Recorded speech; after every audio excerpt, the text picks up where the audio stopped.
You're listening at Crooked Creek Falls in Albert County, New Brunswick.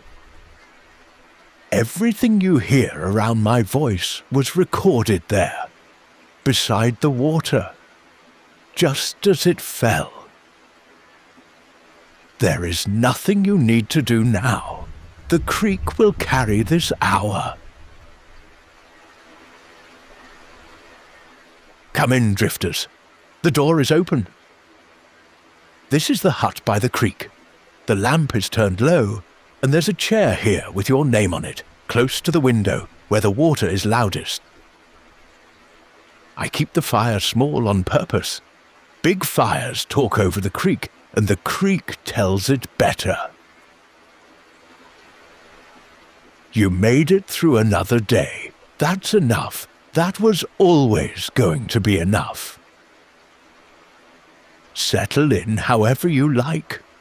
Nothing is expected of guests here. Nothing ever has been. Before anything else, we tend the hands.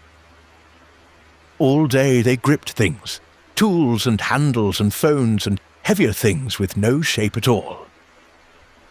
So find your right hand, wherever it's resting, and let it go loose. Not open, not closed, just loose, finger by finger, until it lies heavy as a glove someone set down. Now the left, the same slow letting. Loose, that's our word tonight. Because when the body sets something down, it never feels like a victory. It feels like looseness. This is a long, slow hour, with more silence in it than speech, and that is on purpose. You don't need to follow along. If my voice becomes just another sound in the water, that is the whole idea, working. Wherever sleep meets you, let it.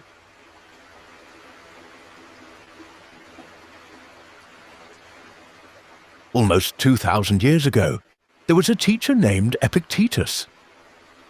He was born a slave in a small town on a trade road, and even his name just means acquired. Property, that was how his life began.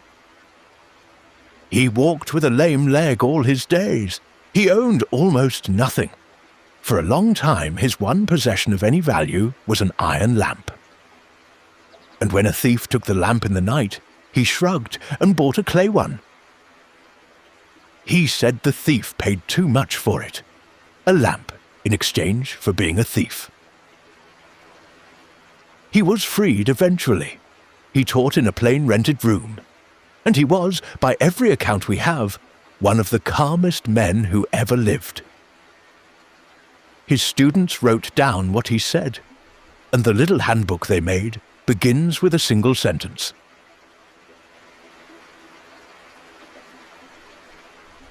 Some things are within our power, and some things are not. That's the whole doorway. Everything else in Stoicism walks through it. A man who began as property, telling the world what could never be owned. Some things are yours, most things are not. And tonight, in this bed, that is not a hard teaching. It is a permission slip.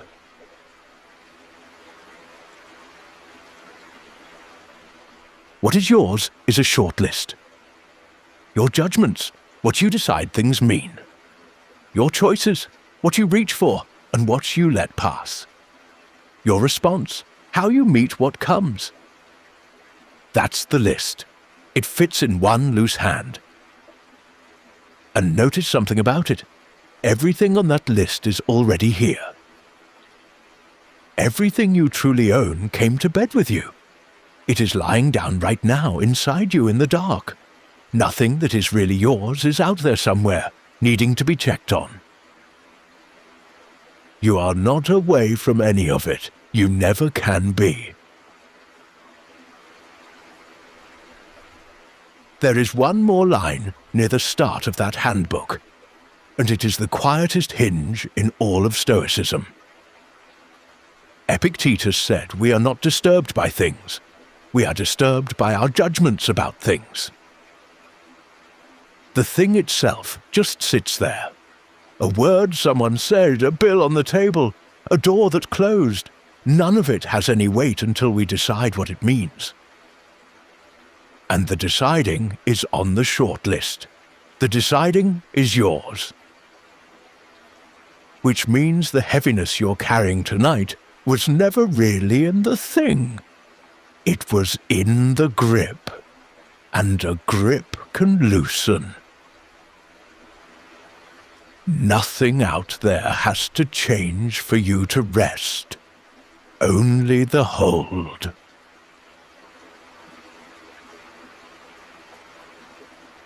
Everything else belongs to the other column.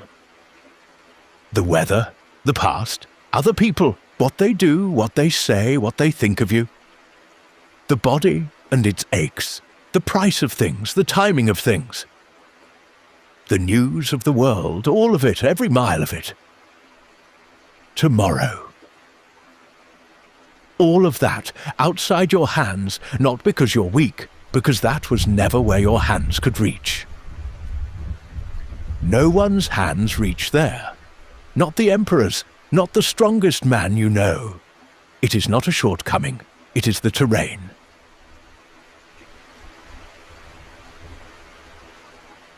There's an image Epictetus used that has lasted 2,000 years. He said, "Remember that you are an actor in a play." Someone else chose the play. Someone else set your part, and how long it runs, and whether it's a large role or a small and quiet one. None of that was ever yours to pick. What is yours is only this, to play the part well. The choosing belongs to another. The playing belongs to you. And right now, the play is resting. The stage has gone dark. There is no scene tonight, and nothing to perform. Just the actor, off their feet at last, in the good quiet after the house has emptied.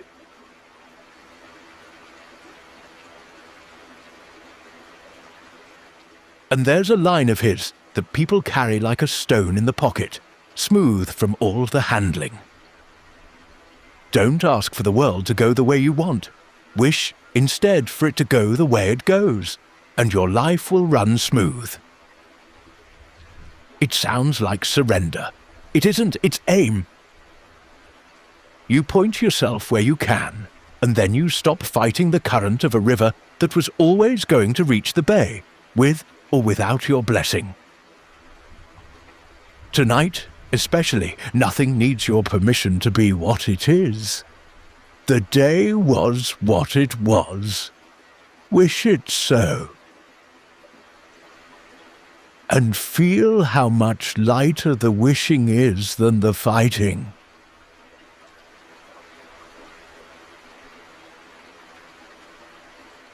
Listen to the creek for a moment. Nobody asked it to flow tonight. Nobody could ask it to stop. It doesn't take requests, it never has. It was moving before you arrived, and it will be moving after, and it owes you nothing, and it troubles you with nothing. That is what the rest of the world is, water going where water goes. And you can rest beside it. That's the arrangement. That was always the arrangement.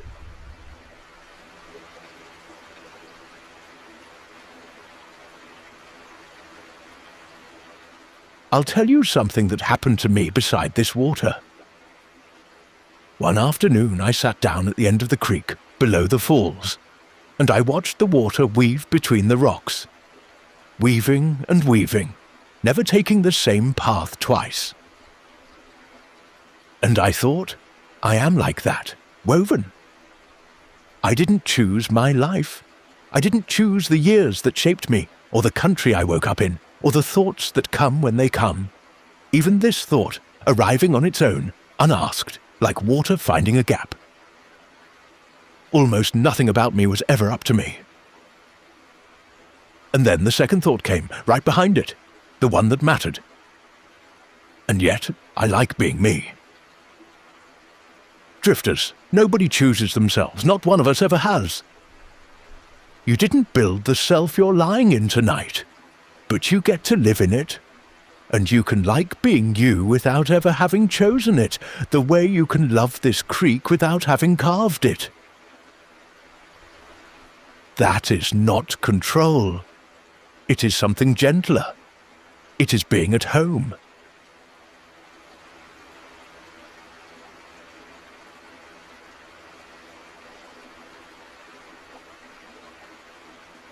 And it isn't only the creek that runs itself.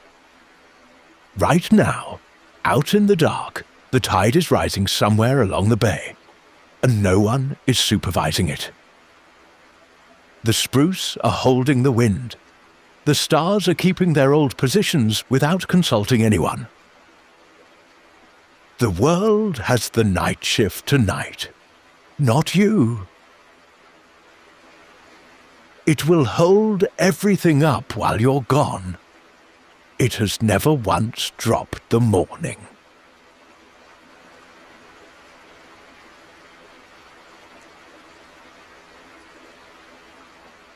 There was another Stoic, born long after Epictetus died, who read that little handbook and carried it with him. Marcus Aurelius, an emperor, the most burdened man in the world, you could say.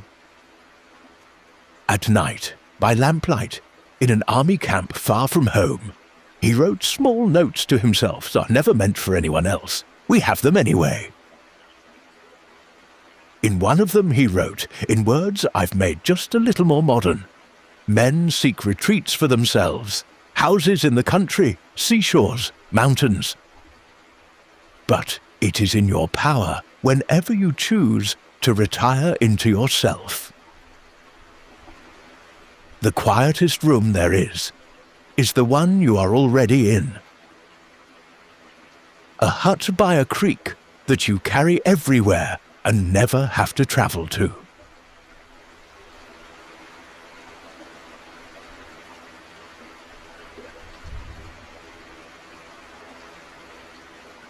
So let's do what Epictetus would do with the end of a day. Sort it, gently, one piece at a time.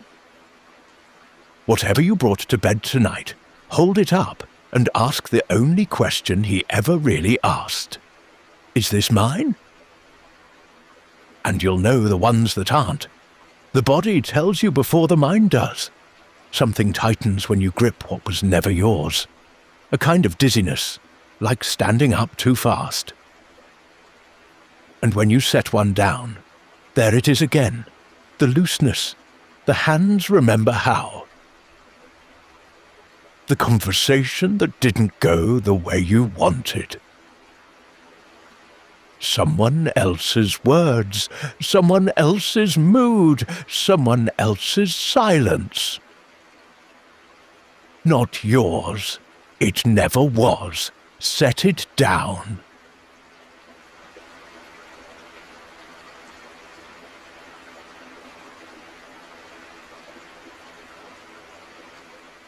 Epictetus said one more thing about the things we pick up, and it belongs right here, at the end of a day. He said everything has two handles, one you can carry it by, and one you can't. That grievance you're still holding, turn it over in the dark for a moment. There's a handle that says, "This was done to me, this wasn't fair." And that handle is hot to the touch. You can't carry the night by it. But the same thing has another handle, a cooler one. This person was tired too. This is 1 hour out of a whole life.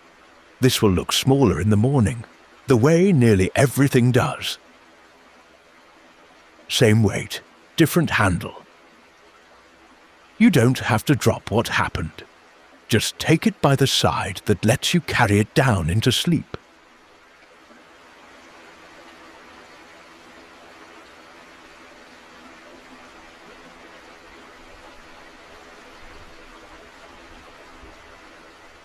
The thing at work that's still unfinished. It is unfinished because the day ended and days end. That is not a failure. That is just what days do. The finishing belongs to tomorrow, and tomorrow is not yours yet. It will be handed to you in the morning, 1 hour at a time, the way it always is. Until then, there is nothing to hold. Set it down.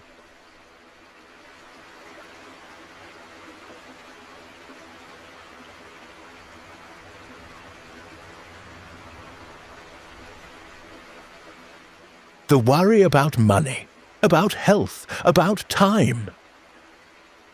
These are the heavy ones, and here is the honest thing about them. What they will do is not decided tonight, and it is not decided by you alone.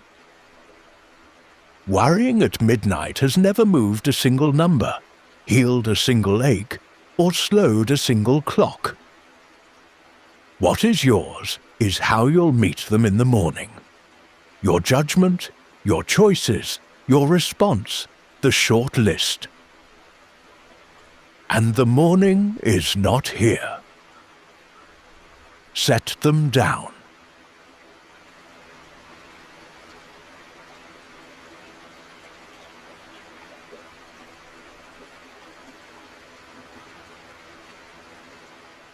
And some of what you carried in tonight may not even be yours.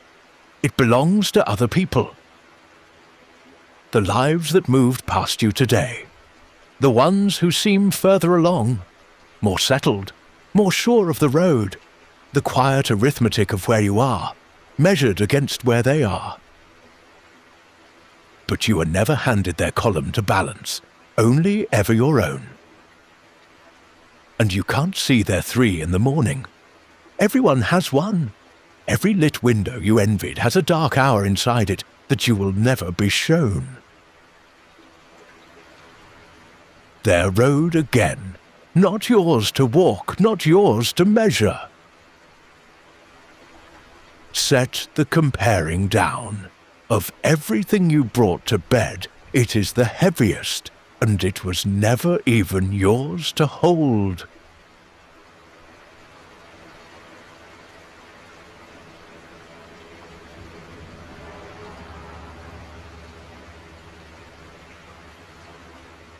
And maybe someone you love is away from you tonight. A different bed, a different town, miles of dark road between you. Their road is not yours to hold. It never was. Not their leaving, and this is the harder one, not their returning either. The old Stoics said something about this that sounds cold, until you sit with it. They said everyone we love is lent to us, not given, lent.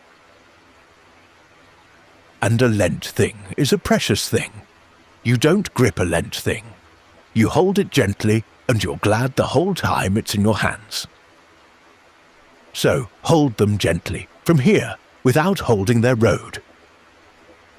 Somewhere tonight they are lying down too, under the same dark, and the same world that is holding you up is holding them. That was always the arrangement too.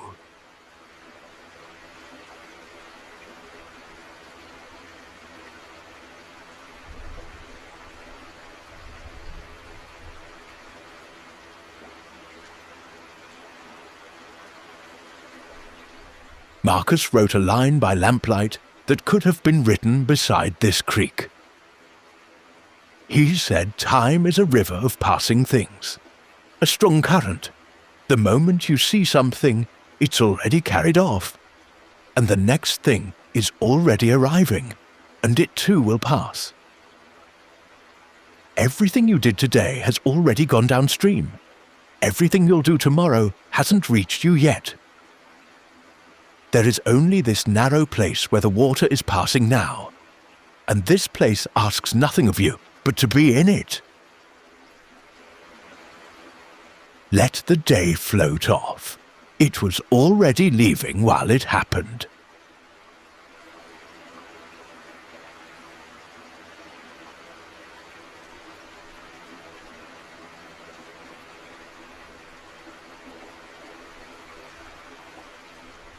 And the past, the moment you keep replaying, the thing you do differently. The past is the most finished thing there is. It is more settled than stone. It is water already downstream, already around the bend, already reaching the bay. You can stand in the creek all night. You will never touch that water again. Set it down.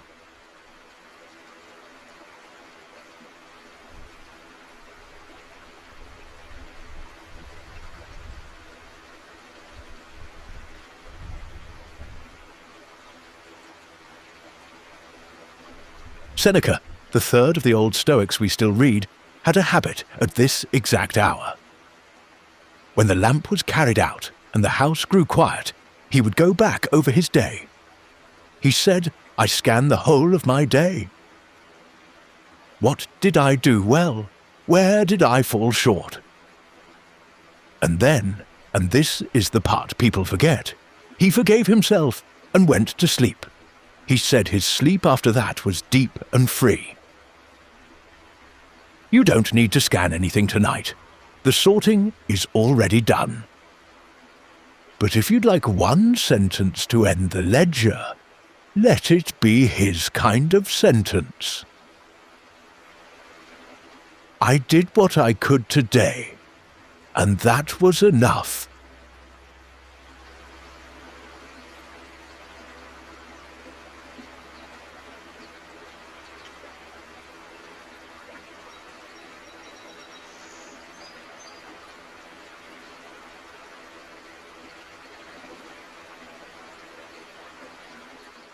Here is the quiet joke inside all of this. Even sleep is not fully in your power. You can't command it. No one can. Trying to force sleep is like giving orders to the creek. But making room for it, that part is yours. Lying still, letting the breath go long, letting the thoughts pass without chasing any of them downstream. You do your small part, and then you let the water do the rest. That is the whole practice. Do what is yours, release what is not. And what is yours tonight is almost nothing at all.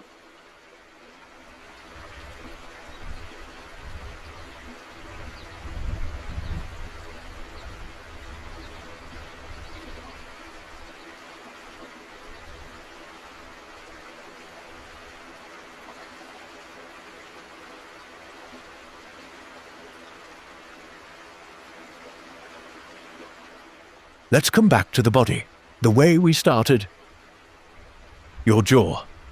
It's been holding all day, holding words you said and words you didn't. Let the back teeth part, just slightly. Your shoulders. See if they've crept up toward your ears again.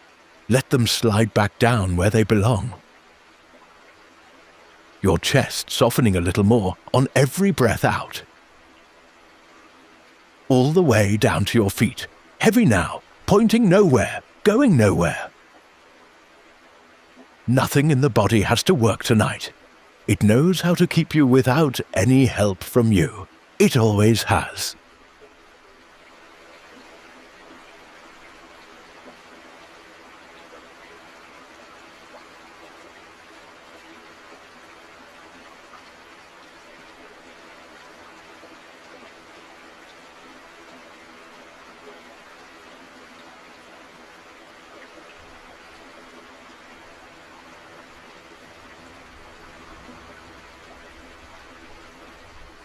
If it helps, let the breath find a slow shape. In gently through the nose. And a long, unhurried way out, longer than the way in, like the creek going over the last smooth stone. You don't have to count it. You don't have to keep it. If it drifts, let it drift.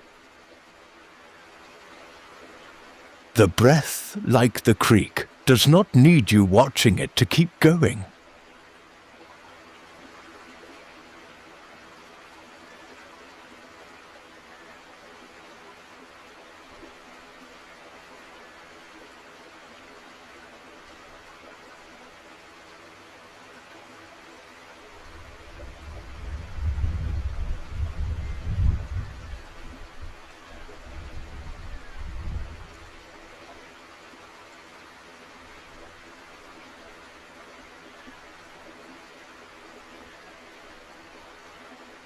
Marcus had a name for a mind that has stopped gripping the other column.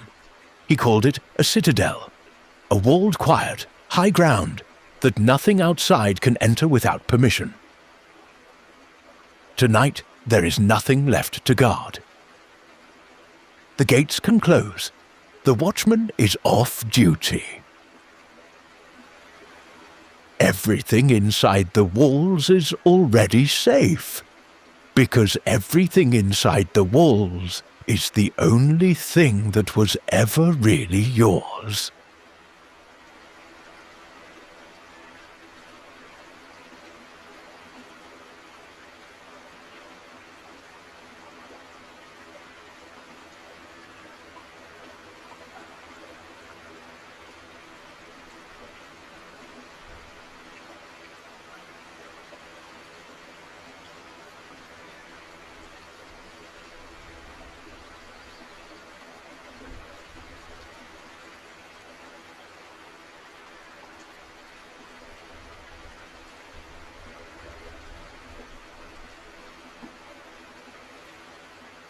Some things are yours. Most things are not.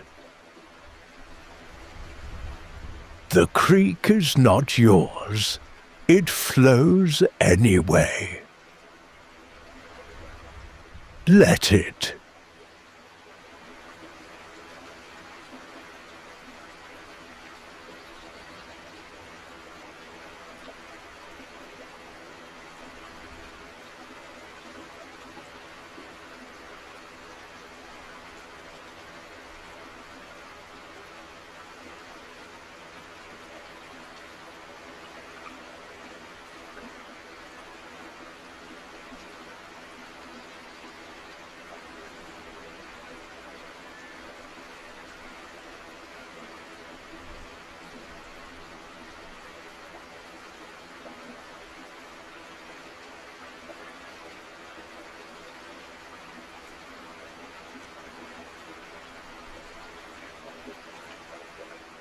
The creek is still going. It hasn't asked how your day was. It doesn't need to know. It will run all night, the same low sound, whether you're awake to hear it or long gone into sleep. Let it be the last thing that's still working. Everything else can stop.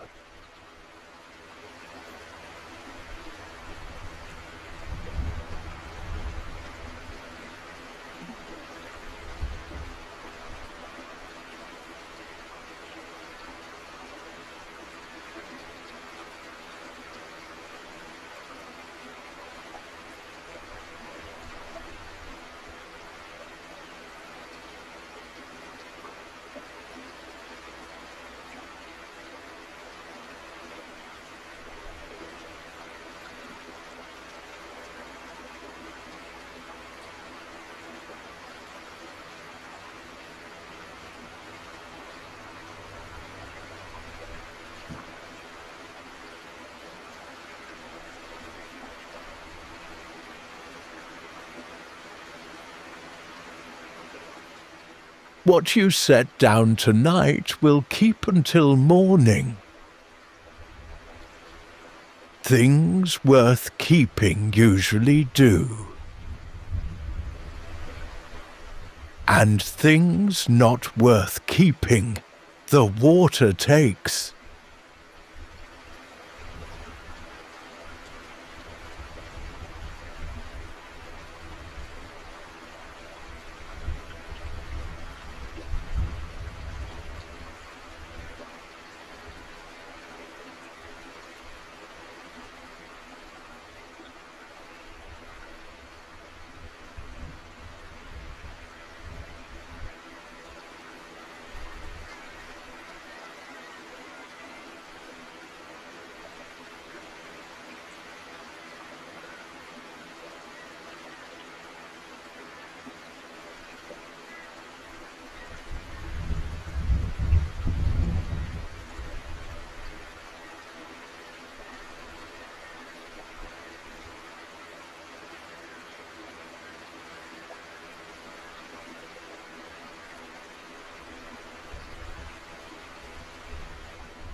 hands loose. Breath long. Nothing to hold. Nothing asked.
Only this hour. Only this breath. Enough.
You don't need to follow these words anymore. The lamp is low, and the door of the hut stays open all night. The water knows the way down, so do you. Good night, drifters.